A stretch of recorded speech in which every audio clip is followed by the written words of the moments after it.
Do you have any guidance around taking notes from books and lectures? Yeah, no problem. Like, don't be taking notes during the lecture exactly, because then you're not listening to the lecture.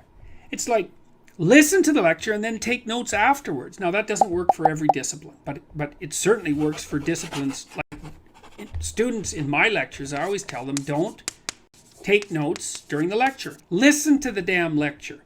You can take notes afterwards, because what that does is force you to practice remembering.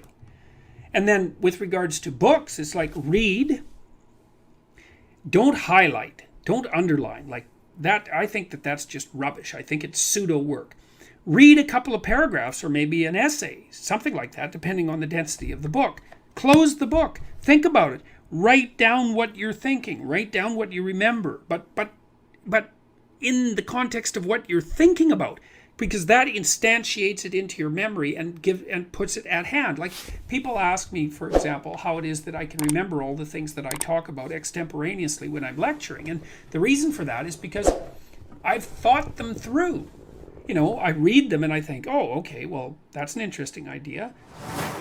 How does it relate to all these other ideas that I know? Like, what is its significance for this idea, and what's its significance for this idea, and do I believe it, and how might I criticize it? So it's kind of like I'm attaching little memory hooks to it in 5 different ways, and then I've got it. It's part of me, and that seems to be part of recall rather than recognition. And recall is the spontaneous act of remembering something complex. And when you recall something, you're actually practicing remembering it, and that's what you need to do if you want that to be part of you. So I would say separate out the function of reading and note-taking. So read, think, write.